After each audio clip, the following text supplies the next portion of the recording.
Hi brothers and sisters, welcome to this new video. இப்போதைக்கு gift Nifty கிட்டத்தட்ட 300 points கீழே trade ஆயிருக்கு. So இதே கண்டினியூ ஆனால் 300 பாயிண்ட்ஸ் கேப் டவுன் ஆக சான்சஸ் இருக்கு. அது மட்டும் இல்லாமல் ஒரு ரைசிங் சேனல்ல பிரேக் அவுட் கொடுத்து ஃப்ரீ ஃபாலுக்கு சான்சஸ் இருக்கு. அது எல்லாமே நம்ம பார்ப்போம் ஒன் பை ஒன்னா. டெக்னிக்கல் அனலைசிஸ் லாஸ்டா அது எந்த தூரத்துல இருக்கு, எவ்வளவு பிரச்சனை இருக்குங்கிறது எல்லாமே பார்ப்போம். போன வாரத்துல என்ன நடந்தது, இந்த வாரம் ஈவெண்ட்ஸ் என்ன, அடுத்த வாரத்துல என்னென்ன ஈவெண்ட்ஸ் இருக்கு, அப்புறம் சில நியூஸஸ் என்ன, இது எல்லாமே நம்ம பார்ப்போம். அதாவது ஒரு ட்ரம்ப் ஒரு இதை யூஸ் பண்ணதாக நான் கேள்விப்பட்டேன். அதாவது பைத்தியக்கார கையில் அணு ஆயுதம் இருந்தா அவர்கள் யூஸ் பண்ண விடாம நம்ம தடுக்கணும் அப்படின்னு சொன்னாராம். அப்போ ஜப்பான் மேல அணுகுண்டு போட்டாங்கல்ல, அப்போ பைத்தியக்காரங்களா பட்டாங்கிற ஒரு கேள்விக்குரிய நிபுணர்கள் எல்லாம் கேட்கிறாங்க. அதே மாதிரி இப்ப அணு ஆயுதங்கள் வச்சிருக்கவங்க எல்லாருமே சுய இதோட இருக்காங்களாங்கிறது ஒரு கேள்விக்குரிய இருக்கு. பல குழந்தைகளை 165 குழந்தைகள் இறந்திருக்காங்க. அதுக்கு ஐநா இப்ப என்கொயரி விட்டுருக்கு. அந்த சூழ்நிலையில இது ஒரு பேச்சுவார்த்தை, இஸ்ரேல் ஈரானுக்கும் பேச்சுவார்த்தை நடந்துட்டு இருக்கும் போது, அமெரிக்காவுக்கும் ஈரானுக்கும் பேச்சு நடந்திருக்கும் போது இஸ்ரேல் போரை ஸ்டார்ட் பண்ணியது. வேற வழி இல்லாம அது அப்படியே கண்டினியூ ஆச்சு நிபுணர் சொல்றாங்க. இப்ப ஒரு குழப்பமான சொல்லிருக்கு. பல லட்சம் கோடிகள் அமெரிக்காவுக்கு செலவாகி ரொம்ப ஒரு இக்கட்டான சூழ்நிலை அமெரிக்கிறதாகவும் நிபுணர்கள் சொல்றாங்க. சரியா? இப்போ நேத்து USA unexpected job losses 92,000, expected 55,000 தான். அதை வச்சுட்டு global market and US market இறங்கியிருக்கு. கிஃப்ட் நிஃப்டி இறங்கியிருக்கு. அதுதான் 300 பாயிண்ட்ஸ் கேப் டவுனு. ரெண்டாவது ஆயில் $92 ஏறி இருக்கு. இப்போ ஒரு பேனிக்கான சிச்சுவேஷன் உருவாயிருக்கு. இதுக்கு ஒரே சொல்யூஷன்ஸ் எல்லாம் என்னங்கிறது நம்ம பார்ப்போம். போன வாரம் ஈரான் யுஎஸ் வார் ஆரம்பிச்சது, தொடர்ந்துகிட்டு இருக்கு. ஈரான் ஏற்கனவே சொன்ன மாதிரி கல்ஃப் சுத்தி உள்ள அமெரிக்க எம்பசி, இஸ்ரேல் எம்பசி, அப்புறம் ராணுவ தளங்கள், இதெல்லாம் நாங்க அடிப்போம்னு சொன்னாங்க. அதே மாதிரி அடிச்சிட்டு இருந்தாங்க. அதே மாதிரி யுஎஸ் ஆயில் டேங்கர் அடிச்சாங்க. அப்புறம் ஈரான் ஸ்டார்ட் ஆஃப் ஹாமஸ்ங்கிற இதை மூடினாங்க. இதனால ஆயில் விலை ஏறிட்டே இருக்கு. இப்ப கூட அதே மாதிரி சமையல் எரிவாயு கூட ஷார்டேஜஸ் உலகத்துல ஆகலாம். யூரோப்பியன் யூனியன்ஸ் எல்லாம் மிக பெரிய ஷார்டேஜஸ் இருக்கு. இதுதான் போன வாரம் நடந்தது. வரும் வாரங்களில் உள்ள ஈவெண்ட்ஸ் பார்த்துட்டு மற்ற விஷயங்கள் பார்ப்போம். ஒரு வார ஈவெண்ட்ஸ் 10ஆம் தேதி நம்ம நிஃப்டியுடைய எக்ஸ்பைரி செவ்வாய்க்கிழமை. ஜப்பானுடைய ஜிடிபி வர வேண்டியிருக்கு. அப்புறம் எக்ஸிஸ்டிங் ஹோம் சேல்ஸ் வர வேண்டியிருக்கு. யுஎஸ் உடைய ஒவ்வொரு டாட்டாவும் பார்க்க வேண்டியிருக்குன்னா எக்கச்சக்கமான பணத்தை செலவு பண்ணிட்டு இருக்காங்க. ஒவ்வொரு டாட்டாவுமே மார்க்கெட் ஃபர்தரா டிராக் இழுத்துட்டு போகும். ஆயில் ஏறுங்கிறத நம்ம யோசிக்கணும். அதே மாதிரி மார்ச் 11 வெனஸ்டே ஜெர்மனுடைய இன்ஃபிளேஷன் டாட்டா, யூஎஸ் உடைய இன்ஃபிளேஷன் டாட்டா, அப்புறம் இன்வென்ட்ரிஸ் வருது, க்ரூட் ஆயில் இன்வென்ட்ரிஸ். அப்புறம் தர்ஸ்டே நமக்கு சென்செக்ஸ் எக்ஸ்பைரி, இந்தியாவுடைய இன்ஃபிளேஷன் டாட்டா வருது. இனிஷியல் ஜாப்லெஸ் கிளைம்ஸ் யூஎஸ் வரவேற்று இருக்கு. ஃப்ரைடே 13 இங்கிலாந்துடைய ஜிடிபி டாட்டா, அப்புறம் ஃபாரெக்ஸ் ரிசர்வ்ஸ், யூஎஸ்டைய ஜிடிபி, அப்புறம் கோர் பிசிஐ பிரைஸ் இண்டெக்ஸ் வரவேண்டிருக்கு.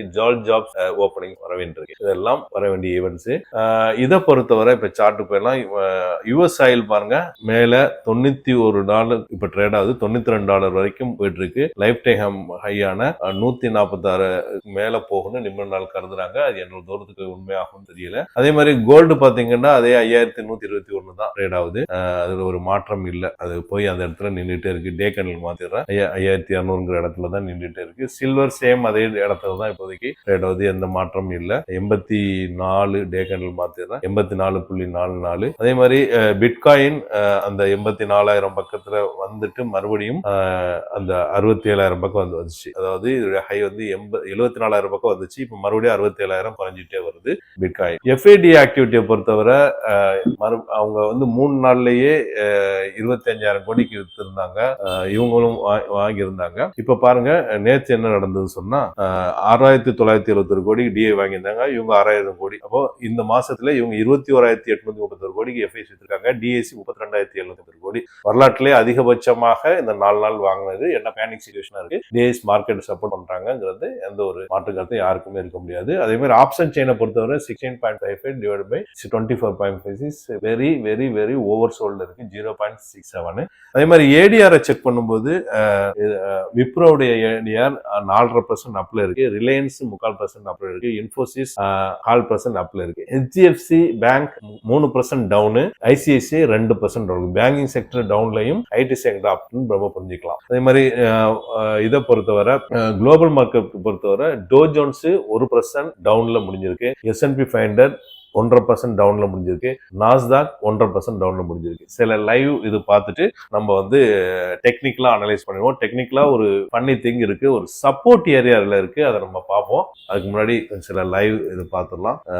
இந்த லைவ் லேட்டஸ்ட் லைவ் என்னன்னு சொல்றது, Saudi Arabia intercept Detroit 2 more drones. அதாவது ஈரான் அனுப்புற ட்ரோனை சவுதி அரேபியா அது வழிமறிச்சு அடிச்சிருக்கு. அப்புறம் IRGC claims destruction of radar system, field storage facilities, runways in UAE and Kuwait. UAE குவைத்தில் உள்ள ஃபீல்ட் ஸ்டோரேஜ் ஃபெசிலிட்டியும் ரேடார் சிஸ்டத்தையும் நாங்க அடிச்சிட்டதாக ஈரான் சொல்லுது. ஓகே, அடுத்து வந்து ஈரான் டெத் ஆல் 1300 பேர் இறந்துட்டதாக சொல்றாங்க. அதே மாதிரி UAE says it responding incoming missile drone threats. நாங்க வந்து ரெஸ்பாண்ட் பண்ணுவோம். ஏன்னா இஸ்ரேலை விட UAE தான் அதிகமான மிசைல்ஸ் வந்து ஈரான் அனுப்பியிருக்கு. ஏன்னா அங்க அமெரிக்காவுடைய தளங்கள், அப்புறம் எம்பசி, அப்புறம் அதிகமான வியாபாரம், அமெரிக்கா அராம்கோ இதெல்லாம் இருக்கு.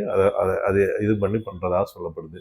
அப்புறம் US embassy want citizen to stay vigilant amid Middle East departure of feds. அதாவது அமெரிக்கா சொல்லுது, நீங்க வந்து கொஞ்சம் கவனமாவே இருங்க மிடில் ஈஸ்ட்ல அப்படின்னு சொல்றாங்க. இப்போ ஒரு லேட்டஸ்ட் அப்டேட் வந்திருக்கு, அதை பார்த்துட்டு தொடருவோம். லேட்டஸ்ட் அப்டேட், இஸ்ரேலி ஆர்மி சே 80 fighter ஜெட்ஸ் dropped 230 munitions overnight across Iran. அதாவது 80 ஃபைட்டர் ஜெட் வந்து 230 munitions வந்து ராத்திரில நாங்க ஈரான் மேல போட்டிருக்கோன்னு சொல்றாங்க. ரைட்டா, டெய்லி வந்து ஏதாவது சொல்றாங்க, நாங்க அப்படி பண்ணிடுவோம் இப்படி பண்ணிடுவோம், வானத்தை கட்டுவோம் கொண்டு வந்துருவோம், இத்தனை நாங்க வரலாற்றுல இல்லாத அளவுக்கு பாம போட்டுருவோம் இதான் சொல்றாங்க. ஆனா அடுத்த நாள் இவங்க இருந்துச்சு, நாங்க இந்த வேவனை அனுப்புறோம், எல்லாம் இவே அடிக்கிறாங்க. இது வந்து போரண்டாலே பொய் வந்து ஜாஸ்தி ஆயிடும். அந்த எது பொய் எது உண்மைங்கிறது தெரிய மாட்டேங்குது. சரி, அடுத்தது வந்து தோஹால இருந்து ஃபர்ஸ்ட் ஃபிளைட் கிளம்பிருக்கதா சொல்லப்படுது. அடுத்து வந்து Saudi forces Detroit 2 ballistic missile targeting air base. Air base வந்து ஈரான் இது பண்ணதை சவுதி வந்து அந்த பேலிஸ்டிக் மிசைல இது பண்ணிருக்கதா சொல்லப்படுது. சரி,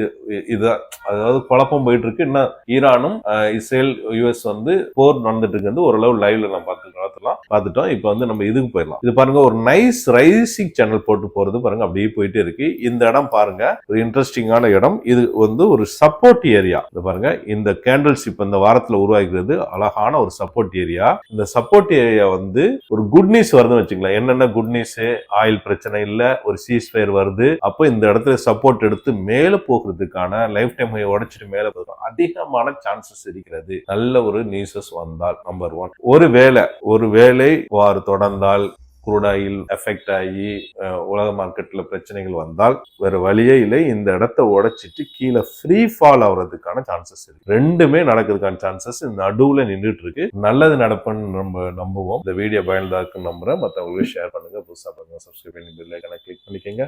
தேங்க்ஸ் ஃபார் வாட்சிங்.